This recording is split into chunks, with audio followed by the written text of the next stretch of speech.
Halo teman-teman One Tree Squad, sekarang kita nggak buang-buang waktu karena ini nggak layak untuk kamu buang-buang waktu. Kita pengen bahas tentang motor satu-satu Indonesia, Aprilia Exema.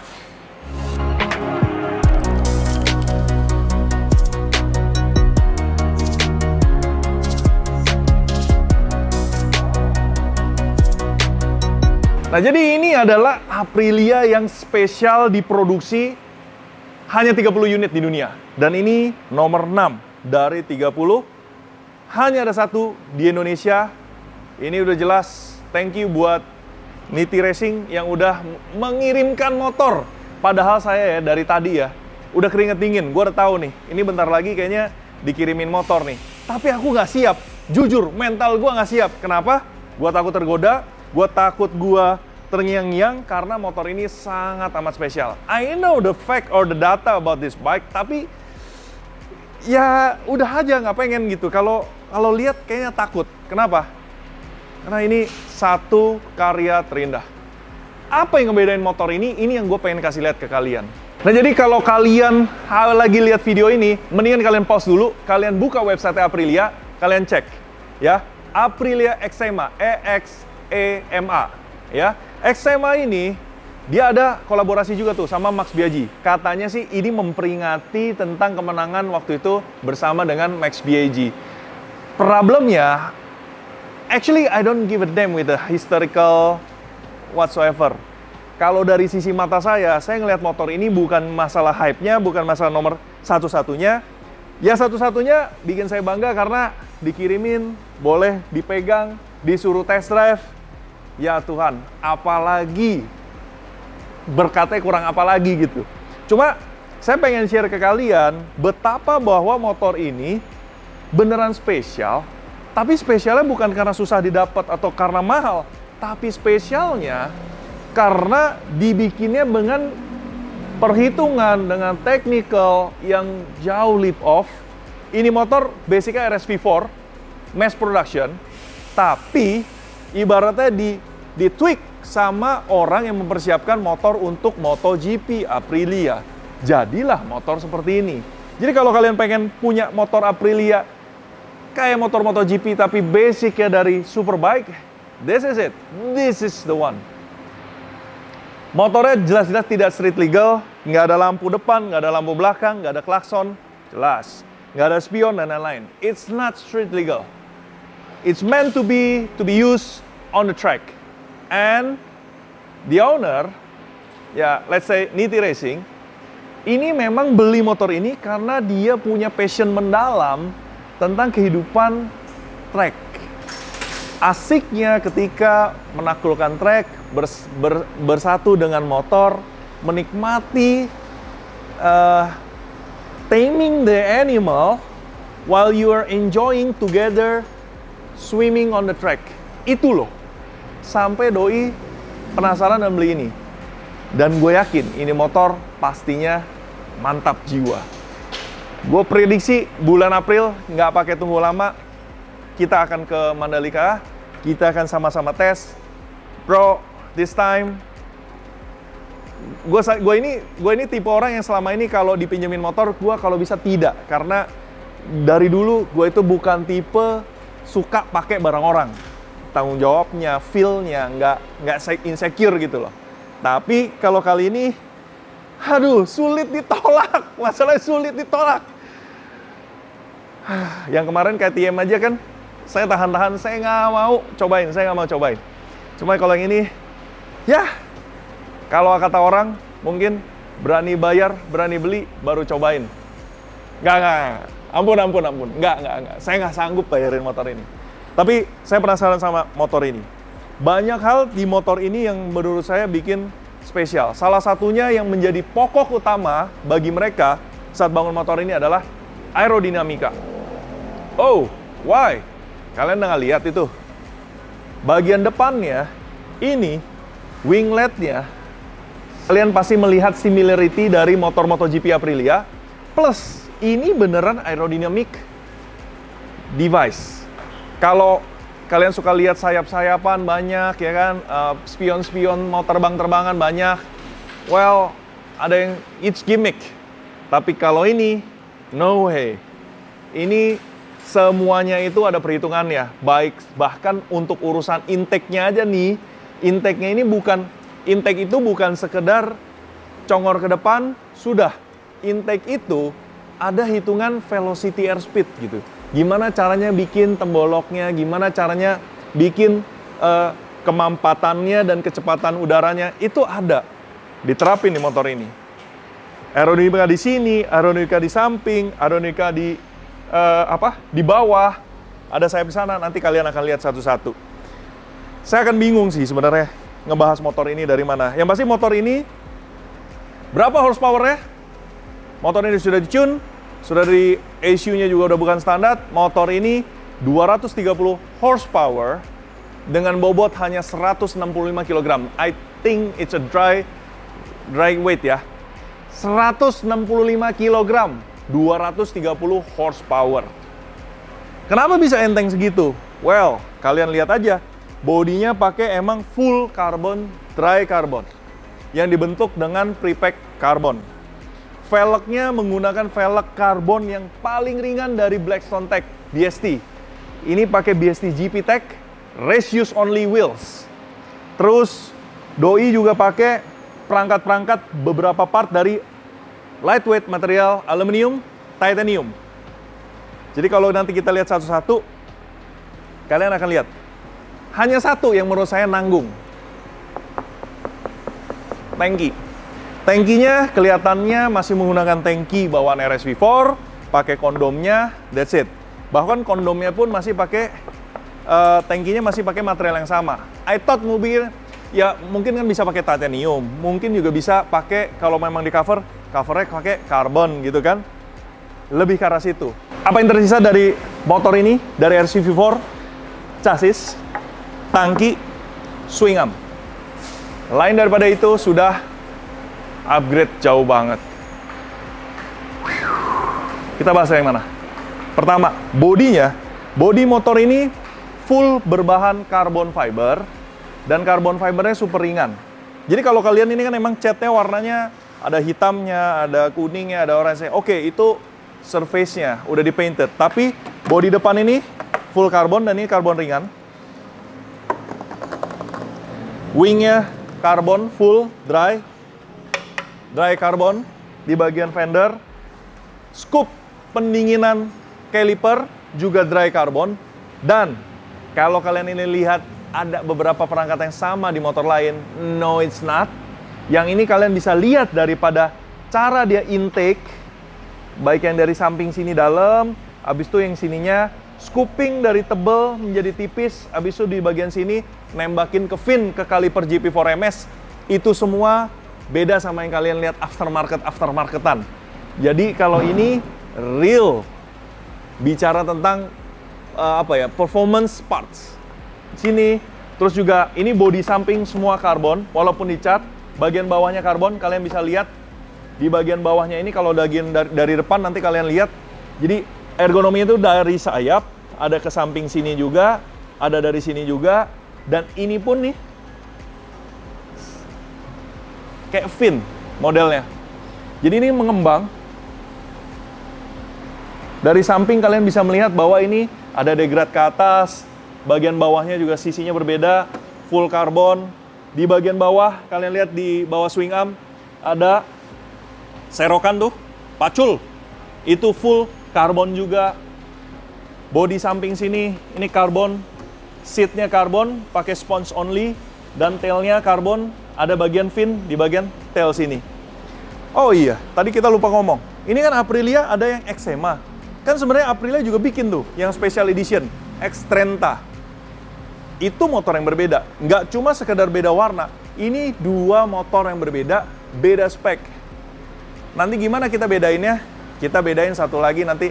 Siapa tahu ada kesempatannya kita review motornya Aprilia X30 milik Pak Haji. Pak Haji siapa?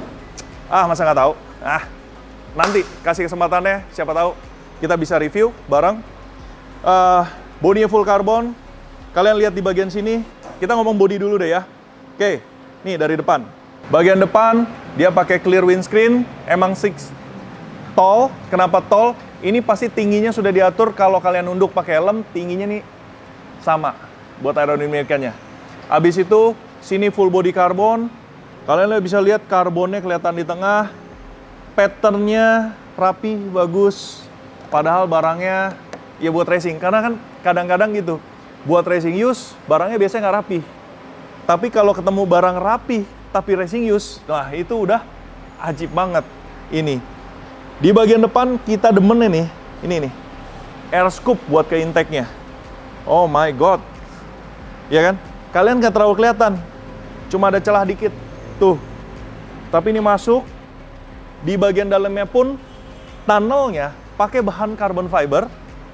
Terus tunnelnya dari lebar menyempit menjadi samping, dibikin slim, smooth, aliran udara tuh dibikin ditampung, no turbulence, tapi makin lama makin dense, makin padat. Itu yang kita butuhkan kalau bicara tentang motor buat balap. Kita butuh benar-benar udara yang dense. Jadi juga dingin sih sebenarnya, ya kan? Terus di sini di bagian depannya, ya kalau ada yang ngejek, wah ini apaan kayak ikan lele? Saya nggak pungkiri, ini kayak jenggot lele. Tapi kalau kalian lihat dari depan secara utuh, coba lihat dari depan. Oh,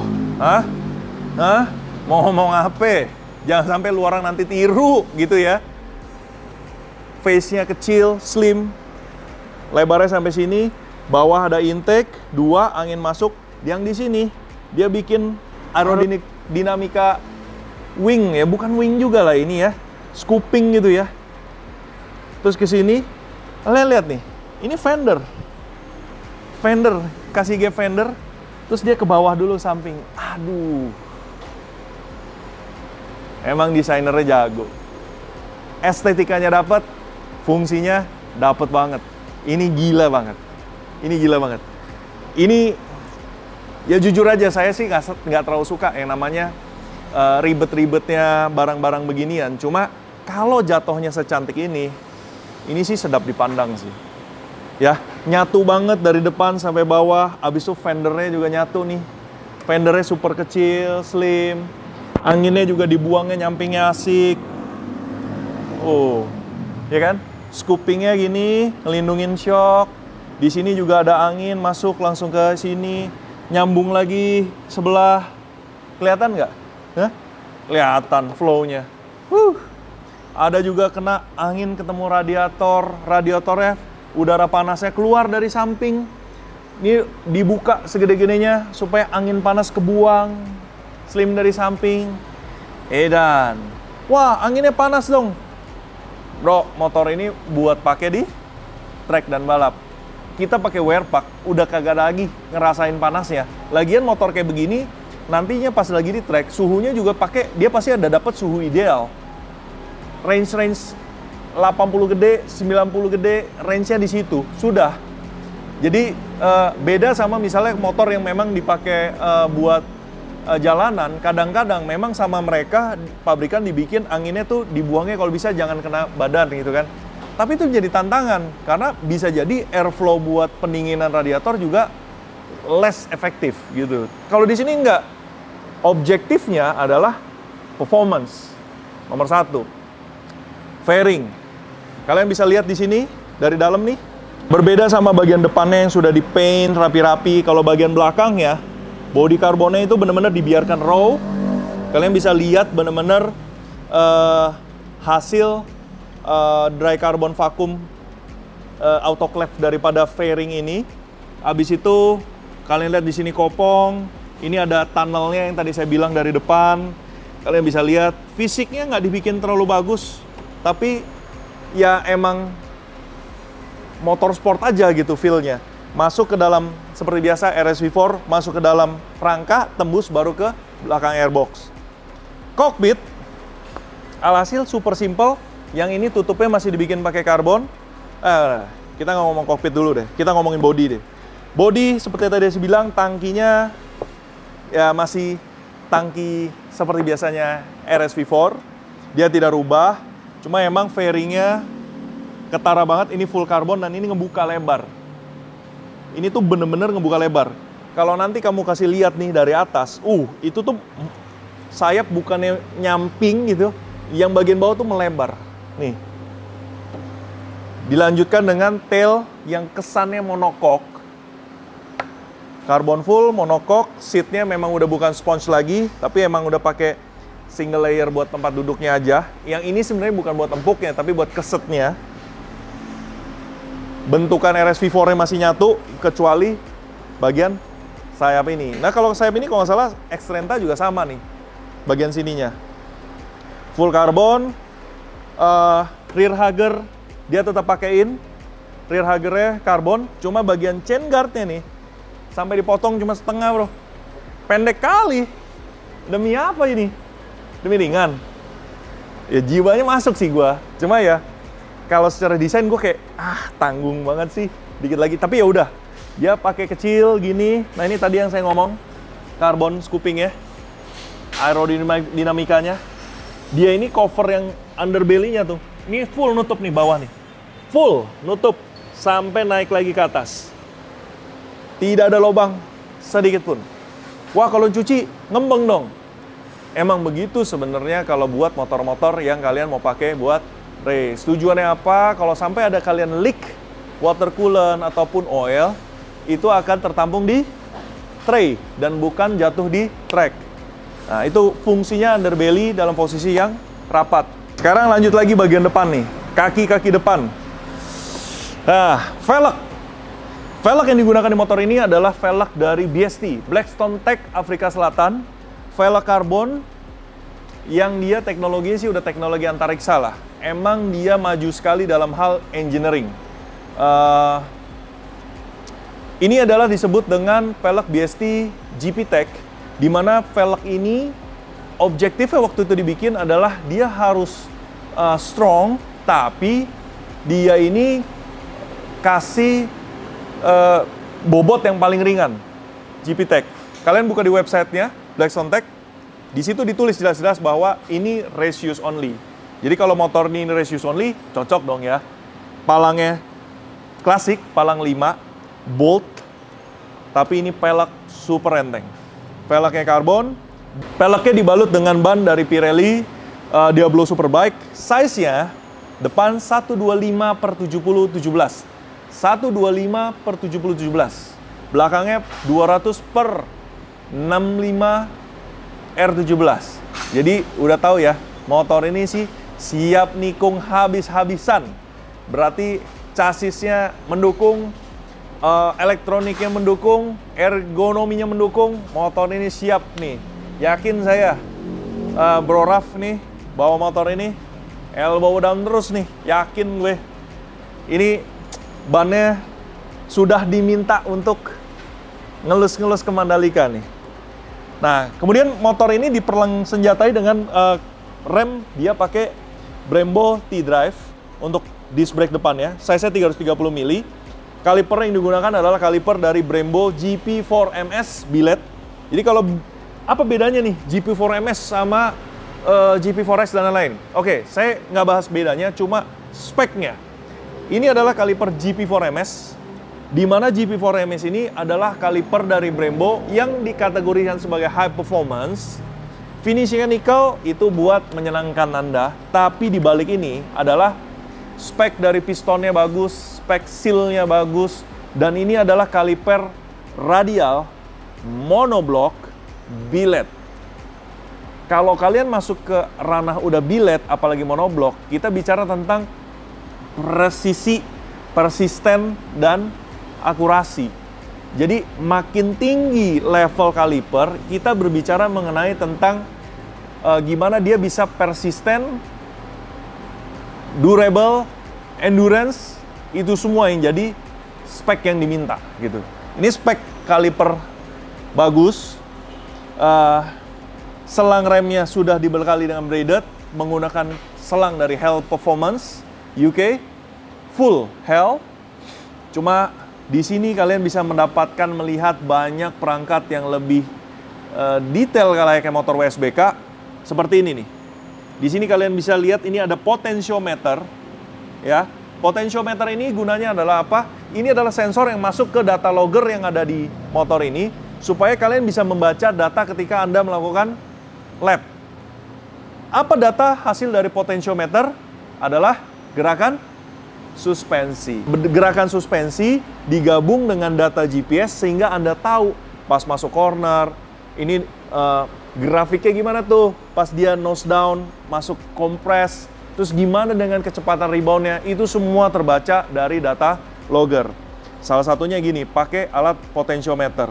Plus tadi saya udah bilang, di sini dia siapin air scoop buat kaliper pendinginan, di mana air scoop-nya bukan mainan, air scoop-nya bukan bohong-bohongan, bukan gimmick, tapi ini adalah air scoop yang bekerja bener-beneran. Karena lu bisa tahu dari cara seberapa landai dan cara seberapa dia nangkap angin masuk dan ngebuangnya. Ini nih. Dan enteng. Masalahnya dia tetap enteng. Di sini ada karet ya. Karet ini buat nanti bantuannya adalah untuk ngukur travel. Nah, rencananya si bro ini karena udah ngerasain di Ducati V4R-nya pakai disc brake dari Sicom ceramic brake. Jadi yang ini otomatis kita butuh bekerja untuk menggantikan disc brake ini menggunakan ceramic disc brake. Jadi abis ini di-upgrade. Lebih enteng lagi motor ini, lebih nimble lagi, lebih agile lagi. Gokil. Dengan peningkatan juga performa daripada brake systemnya. Luar biasa ya. Nah, terus kalau kalian lanjut, kalian bisa lihat di dalam sana, radiatornya sudah bukan radiator standar, radiator sudah radiator racing. Atas sampai bawah full, besar sekali, karena ya jelas radiatornya udah mengikuti spek daripada WSBK. Nah, radiatornya menggunakan radiator dari Taleo Techno Racing Spain. Ini Eugene. Now I remember. Hi Eugene, this bike using your radiator Taleo Techno Racing. Ini kalau bicara tentang radiator balap, udah dua doang rajanya. Taleo Techno Racing, H2 Performance, H2O Performance. Nah, lanjut lagi samping. Nah, dari samping nih, kalian bisa lihat nih, ada tutup radiatornya. Itu tulisannya Taleo Techno Racing. Nyambung ke belakang, ke bawah. Kalau dilihat dari bentukan mesin, kayak cover clutch-nya sih semua masih sama ya. Masih sama. Ini menarik nih. Saya mikirin gimana ya kalau ini ke-upgrade lagi menggunakan dry clutch kit dari STM yang khusus dibikin buat RS-V4. Ini sih lebih bengis lagi ya. Aduh, motor begini aja masih bisa di-upgrade ya. Tapi udah tinggal dikit gitu. Dan speknya udah tinggi banget. Kalian lihat ini chassisnya, chassis standar. Dia di sini kita bisa pegang ini di lapis PPF. Cuma biasanya memang kalau emang ini mau dipakai buat race, kebanyakan rangka itu di cover pakai carbon fiber cover. Tapi covernya itu bukan hiasan, covernya itu ada lapisan Kevlarnya supaya kalau sampai jatuh, dia ngerosot, dia tidak bikin makan rangka. Jadi gesekannya aja berhenti di Kevlar, itu tuh. Motor ini, perlengkapan part-part CNC part yang ada di motor ini, itu disuplai oleh Spider Racing. Spider Racing ini adalah pabrikan CNC part yang ada di Italia. Dia udah terkenal, dia bikin part-part kaitannya semua sama tentang part-part terutama sport bike untuk kejuaraan kompetisi.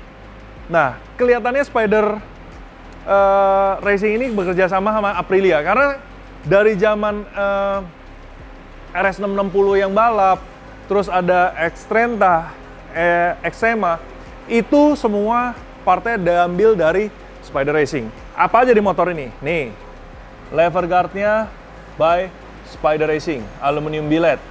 Habis itu segitiga stangnya, ini juga segitiganya stangnya dibikin simple, dibikin padat, tapi rigid. Jadi rigid, enteng, good looking, clean. Ini loh, kelihatannya tipis, tapi sebenarnya konstruksinya ada di bawah nih. Nah, buat dia punya rigiditas, nah ada di sini nih, ada tulangannya nih di bawah nih. Tuh, kalau di atas kelihatannya flat, bagus. Stang clip-on-nya dari Spider. Terus kalau nggak salah tadi ada, saya lihat footstep-nya juga nih dari Spider. Tadi apa lagi ya? Nih, jalu dari Spider. Di balik cover engine ini, di sini ada mesin. Engine guard-nya ini pakai dari Spider yang di bawah tuh, yang setengah, yang aluminium. Itu Spider. Jadi di motor ini semua yang aluminium part dari Spider Racing. Produknya bagus, cuma memang areanya area untuk lebih banyak ke part kompetisi. Yang buat motor dipakai harian ada nggak? Ada, cuma nggak banyak kalau menurut saya. Nah, habis itu kalau kalian lihat kokpit motor ini, kokpitnya itu udah nggak pakai lagi switch bawaan standar. Tentu ini motor racing, udah nggak ada lampu dan lain-lain. Controller kanan dan kiri yang supply jelas Jet Prime Italy. Stefano, ciao. Tombolnya juga udah tombol racing, termasuk juga housing daripada accelerometer yang di sini. Ya, ini udah drive by wire. Di sini yang saya suka adalah lihat sini. Tuh lihat ya. Housingnya simple, ya padat. Ada ditulis map. Ini start button, ini ada warna kuning, run, Jet Prime. Oh, di sebelahnya lagi, tuh lihat tuh. Aprilia Racing V4. Ini ada tombol TL, EB, engine brake, TC+, TC-, speed limiter. Yang ini TL saya belum tahu. Makanya nih, saya kayaknya harus ngetes motor ini supaya saya tahu fungsi dari tombol. Nah, kalau bagian koplingnya juga ini pakai produk dari Spider Racing, tapi jadi housingnya itu housing dari standar, cuma lever kitnya by Spider Racing. Nah, sayangnya nih, saya nggak nemuin di motor ini remote adjuster. Biasanya kalau motor udah buat peruntukannya balap, master rem itu setelah beberapa lap, Anda pasti mengalami namanya rem fading. Pas remnya fading, mau nggak mau, lu nambah posisi lever tinggian supaya lu bisa tetap maintain brakingnya. Nah, karena ini agak unik. Master rem yang digunakan di motor ini adalah Brembo red logo billet biasa. Maksudnya biasa begini, ini high performance. Ini udah bagus. Bisa di overhaul, ada kitnya. Cuma biasanya kalau kita lihat motor kalau udah siap begini, biasanya dia datang dengan Brembo GP. Brembo GP itu dia punya setelan keluarnya di samping. Sehingga lu udah bisa pasangin lever adjuster yang taruhnya nanti di sebelah kiri. Karena di sini dia pakai Brembo ini dan setelannya di depan, jadi nggak bisa dipakein. Saya penasaran nih, kenapa Aprilia nanggung sekali? Kasihnya nggak ini, kenapa nggak sekalian Brembo GP-nya? Atau motong budget? Atau segini aja cukup? Saya rasa kurang ya. Udah tanggung soalnya. Tanggung bener-bener tanggung. Anyway, kokpitnya enak banget dilihat. Bener-bener motor sejatinya untuk keperluan track. Track toys yang sangat seksi. Dengan sisi telanjangnya di balik sini kalian bisa lihat ini ada subframe buat jagain fairing depan. Ibaratnya fairing stay upper. Juga speedo, itu dari aluminium, simple, kecil. Terus banyak kabel-kabel berantakan, kabel-kabelnya menuju ke data logger dan juga speedo. Ada data logger itu kayaknya tuh, di dalam tuh.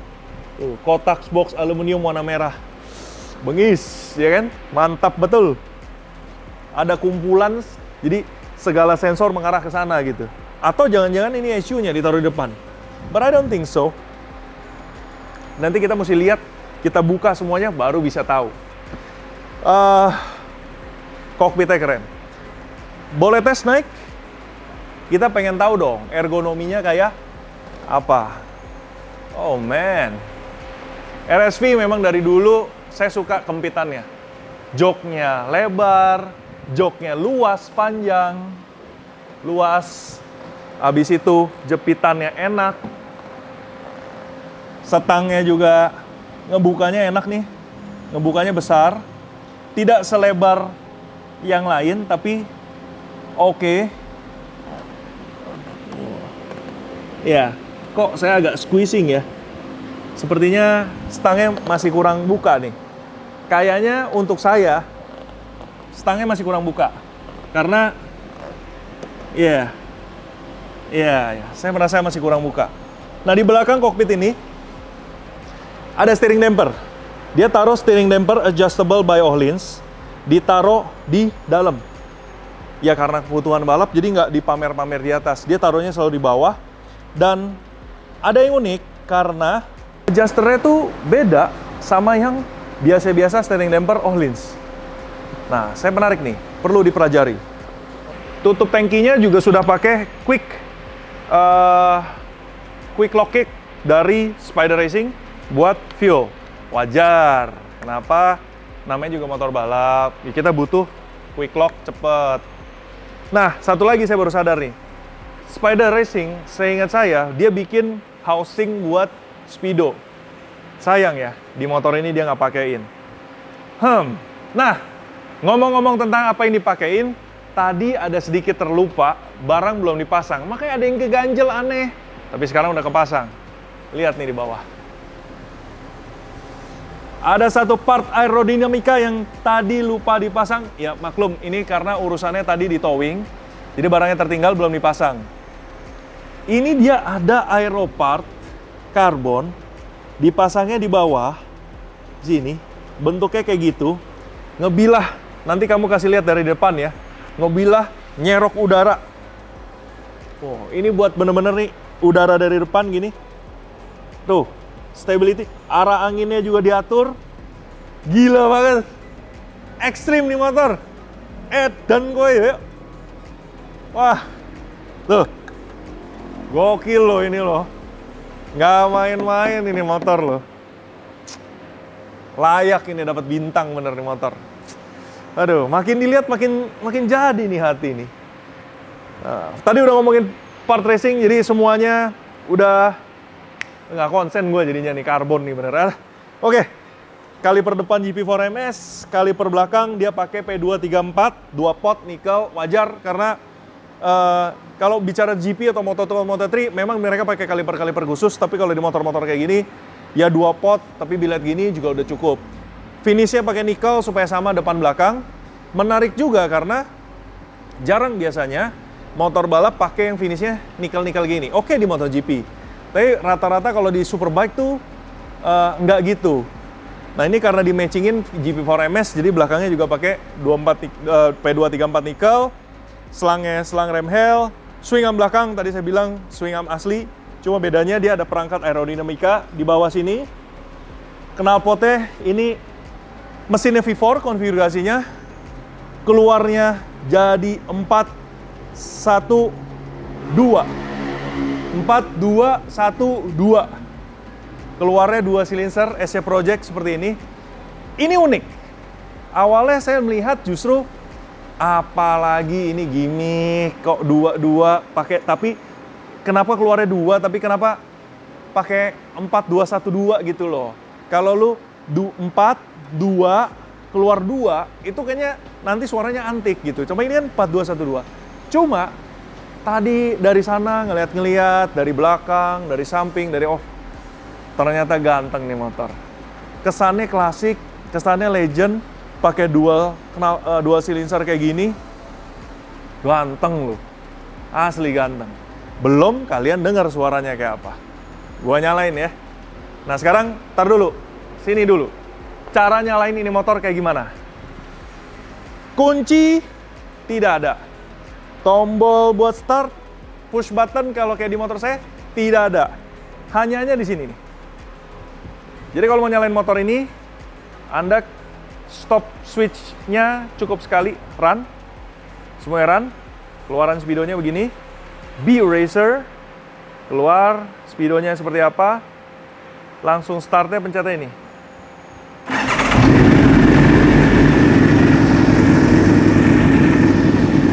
Dari raungannya aja beda coy. Raungannya idle-nya tinggi. Motor balap nih bro. Ini settingannya nggak biasa ini.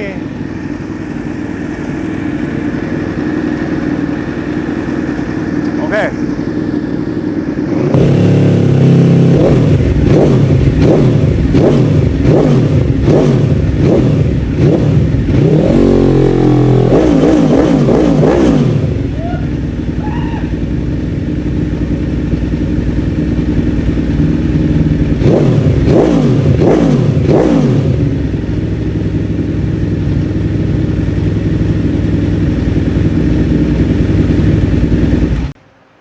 happy coy.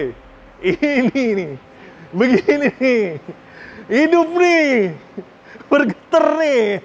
Aduh, ya bentar, pause, aduh.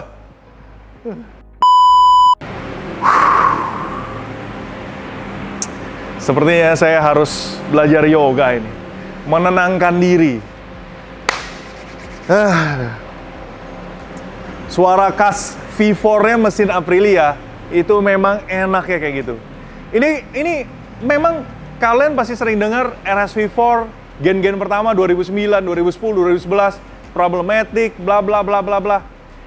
I have to tell you, memang saya akui, jujur kalau berdasarkan pengetahuan gue ya, gue nggak mencoba mendiskreditkan.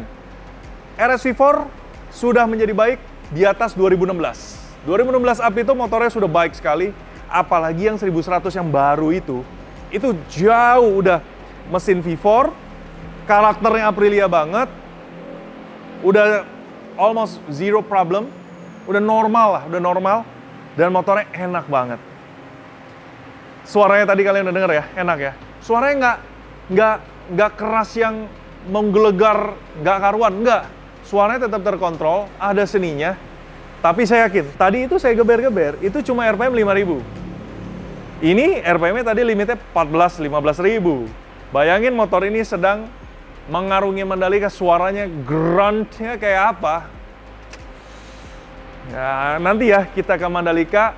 Kalau kalian pengen ke sana ngeliat, silahkan kita kasih tahu deh, ya. Waduh, ini, aduh. Oke. Nah, ini ada beberapa part yang tadi saya belum kasih tahu kalian. Di belakang master rem, seperti biasanya kan cuma ada selang rem. Tapi di sini, kalau kalian lihat, di bawahnya itu, di bawah baut, itu ada kayak semacam alat, habis itu ada sensor. Oh, sensor apa itu guys? Itu sensor switch rem? Bukan. Ini adalah sensor pressure switch. Jadi, data logger yang ada di sini, itu selain IMU, GPS, speed, dia ngukur besaran accelerometer kalian bukanya berapa, pressure brake kalian buka berapa, belakang berapa, gear position, semua data yang ada di motor itu mereka input. Potensio suspensi depan, potensio suspensi belakang, semua di-gather jadi satu buat kalian menganalisa saat kalian bermain di track. Jadi kita tahu titik mana yang kita harus rubah, ataupun kita masih bisa improve, ataupun kita masih bisa rubah gaya gitu, ya. Yeah? Wah, emang seksi, ngeliatin motor balap itu seksi. Makanya dari dulu saya kalau pergi ke MotoGP atau SBK, saya jarang sekali ada di tempat duduk. Kebetulan karena undangan, jadi kita suka jalannya ini di pedok. Walaupun saya di pedok, tapi saya nggak bahkan pernah di ruangan AC yang orang nonton itu nggak. Jarang sekali, itu kecuali lagi kita ketemu orang. Sisanya saya pasti di pit. Saya ngobrol sama mereka, saya pengen liatin barang-barangnya, saya pengen liatin detail ya. Gimana cara engineer setup, gimana engineer kasih layout, gimana sistem kerja engineer menganalisa sesuatu, seberapa efisien efektif bertanding dengan waktu mereka ngerjain sesuatu tuh cepat. Itu seru banget. Ini salah satu motor yang emang kayaknya emang aslinya ini motor dari sana deh. Nah, kalian lihat footstep tadi saya udah bilang ini footstepnya dari Spider Racing. Yang saya suka adalah footstepnya itu dia nunjukin banget bahwa kemampuan billet CNC dia sangatlah advance dengan cara seperti ini. Ini kalian lihat sepertinya kayak dua dimensional ya, bentuknya biasa. Padahal tidak. Dari tempat duduk sini dia itu melayang ke arah depan. Jadi bentuk plate-nya gini, udah gitu face-nya itu nggak flat. Face-nya itu bergelombang. Dia nunjukin banget nih, bikin footstep motor ini aja dia pakai 5 axis nih. Waduh, ganteng boleh. Heel plate-nya pakai karbon, dari karbon, enteng tapi kuat. Master rem belakangnya standar. Pahe juga nih, ya. Kalau ini motor saya pasti ganti Brembo depan, Brembo Master MGP, belakang saya kasihin Brembo Master MGP, Tapi yang tegak emang jadi satu juga fluid tanknya, tapi nggak Brembo yang ini, karena yang ini sering berkerak. Adalah orang RSV biasa tahu juga. Suspensi belakang dia pakai Öhlins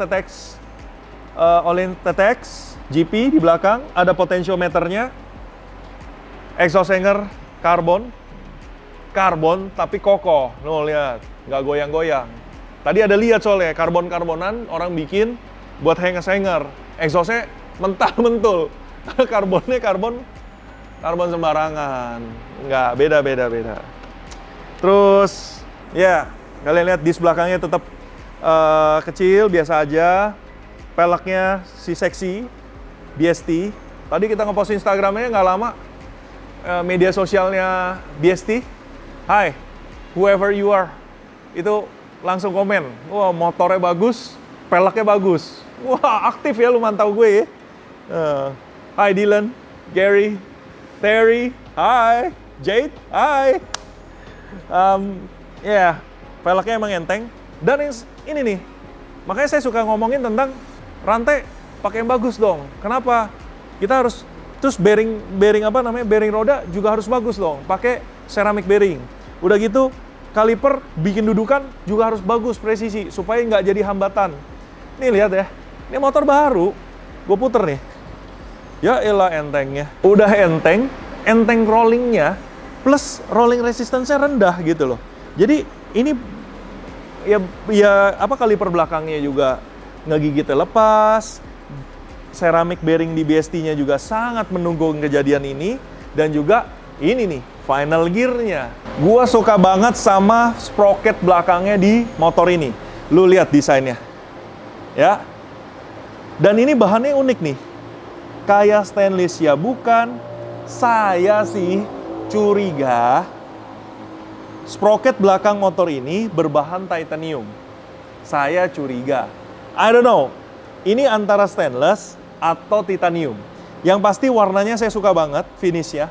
Udah gitu desainnya bener-bener dibikin kuat terhadap rotasional, tapi juga dibikin super enteng. Mantap ya. Desain sprocketnya keren banget. Rantainya pakai size 520. Ya kan kalau kita biasa 250 cc kita kecil-kecilin tuh sampai 415 ya kan. Atau 420, 428. Di sini 1000 cc nih pakai rantai 520. Kecil, tapi jangan salah. Mereka itu kalau untuk peruntukannya seperti ini, rantai itu benar-benar dijaga. Bukan diganti kalau sudah kendor ataupun sudah putus. Mereka itu sudah ada hitungannya. Kalau ini selalu kita ngeceknya di sini. Kalau dia punya elongation-nya udah nggak beres, langsung tukar baru. Kenapa? It's not worth the risk. Kalau lagi lu jalan, tiba-tiba putus, nyangkut, jamming, lu jatuh. Kedua, itu sambetannya bisa ngerusak ke motor apapun kaki lu. Nggak worth it kejadian kayak gitu. Lu lagi race, tiba-tiba nggak finish. Oh, nggak worth it kayak gitu. Jadi, biasanya mereka sudah berhitung berapa distance yang udah dipakai buat running nih motor. Berapa distance tertentu, ganti baru. Gitu. Itu mereka. Terserah Anda. Nah, cuma gue baru lihat nih. Boleh juga kau Aprilia. Bannya Diablo Slick ya. Tapi dibikin khusus juga nih. SCX. Ya. Yep. Biasa kan itu. Super Corsa ada SC, SP. Ya kan kalau Super Corsa ya. SCSP, SP, SC0, SC1, SC2, SC3. Terus Diablo Superbike juga ada SC-nya. Ini SCX. Yalah. Xema. Oh, X. Hagernya kecil, bagus karbonnya. Tadi gue bilang lo, sayang pendek. Gue merasa agak aneh. Knalpotnya full titanium. Si seksi kelihatan sedikit-sedikit di sini. Ya kan? Bagi kaum-kaum yang mau dipakai di harian, ini sih pedas nih. Lo pakai sandal jepit gitu kan, di sini ya. Hawa ini nih. Hawa panas. Ini kena kaki, wah lumayan. Tapi kalau udah bicara body track, you nggak mau berasa. Pakai boot juga, terus juga anginnya kencang, Anda jalan kencang, jadi nggak. Footstep dari Spider Racing, saya suka ininya nih. Heel plate-nya pakai karbon yang kayak lembaran prepack tipis, Tapi kuat banget, kuat sekali. Kece. Kamu kece. Terus swing armnya seperti biasa seksi. Ini kalau kalian lihat memang kesannya kayak kok kayak dicat, enggak. Ini ada di PPF nih, bagian sini sama sini. Cuma kalau ini PPF-nya hilang, sebenarnya jauh lebih seksi. Saya sangat suka, kayak dulu pas lagi YouTube-in yang RSV4 RF saya ngomong deh bahwa gue suka, gue kangen para bike maker untuk bikin segenap hatinya gitu. Jadi segenap hati supaya kalau bikin swing arm atau chassis kayak gini, ini sampai diperhatikan finishnya tuh ada brushnya gitu. Ada kayak urat-uratnya tuh bukan hairline. Itu cakep gitu. Nah, ini juga cakep nih. Cuma ini dipasangin PPF. Biasanya kalau kita nggak mau resiko, apalagi pakai di track supaya nggak resiko, yang tadi saya ngomong, dipasangin cover karbon bagian sini sama sini, dan cover karbonnya itu pakai yang Kevlar, jangan karbon-karbonan, pakai yang Kevlar di belakang supaya kalau scratch itu Kevlar nggak bakal tembus sampai kegesek apapun. Kalau karbon biasa yang hitam, seratnya itu bisa pecah, tapi kalau serat Kevlar bahkan menjadi rampi anti peluru kan, gitu. Nah, sprocket bagian depan dibuka, kan? Ya kan? Racing. Makanya motor kita juga kan sprocket depan selalu kita buka. Bukanya juga buka teratur lah. Waduh, cakep. Sudahlah. Saya sudah mulai capek bicarain tentang motor ini. Kita bicara terus-terusan karena kita semangat saat ngeliatin motor ini. Walaupun saya masih banyak hal kecil yang saya belum ngomongin ke kalian. Gimana ya? Karena motor ini detailnya banyak gitu. Cara penempatan baut, cara penempatan line jalur-jalur. Bagi saya itu adalah keasikan sendiri orang seperti saya memperhatikan saat si engineer bangun motor ini, the way he thinking of it, itu menjadi sesuatu yang indah gitu. Nah, udah saatnya kita menikmati saja. Ya, kalian punya uang, you only live once, go get one. Tapi pakai sejogjanya, ini motor mau diapain gitulah. Kalau dibeli buat pajangan itu duit lu itu juga. Cuma kalau gue sih emang tak habitatnya di track, pakai di track. Nikmatin motor ini, biarkan dia berdansa dan Anda berdansa bersama dia. Itu indah bukan main. Saya nggak akan ngomong banyak lagi. Semoga saya bisa ngetes motor ini sebentar lagi di Mandalika, dan motor ini di One Tree akan kita setup beberapa, salah satunya ergonomi. Jadi kita akan setup masalah posisi footstep, brake-nya, posisi rear set-nya berdasarkan geometri daripada rider, tinggi berapa, insimnya berapa, tangannya juga. Ya biasanya saya yang setup duluan, nanti ridernya pakai feel fit-nya gimana, feel fit-nya dia udah oke, udah. Kalau enggak nanti baru fine tune lagi. Stang saya merasa ada perubahan sedikit. Ini posisinya sudah race bike, so ini dia punya derajat belok itu udah kecil, udah sedikit. Ya emang segitu. Tapi kita ada ruang, memang ada ruang untuk kita merubah derajat bukan dari angle stang, clip-on. Seberapa bukanya tergantung seberapa ini loh, insim, tinggi height, gaya bawa, itu mempengaruhi. Anda harus menciptakan motor ini senyamannya Anda, supaya begitu Anda dalam track, Anda fokus dengan menyatu dan menikmati track. Instead, kayak struggling with the bike gitu. Jangan sampai. So, this is it, Aprilia XMA, the one and only in Indonesia. Saya merasa terharu dan honored banget. Thank you for Niti Racing, udah kasih kirim motor ini, bahkan kirim tiba-tiba motor ini ke sini, dan hati berdegup kencang karena bro terus-terus suruh saya tes motor ini. Kita degup kencang ini motor orang itu, aduh ya. Tapi saya penasaran, jujur saya penasaran. Saya akan mencoba setup, melakukan pengecekan, melakukan setup yang terbaik. Minggu depan sudah lebaran, habis lebaran saatnya berpesta. Kita bawa semua mainan kita ke Mandalika, habis itu kita tes motor ini. Oke? Jadi episode keduanya kalian akan melihat motor ini, motor yang lain-lain akan bermain di habitatnya. Sampai jumpa, thank you for watching, bye-bye.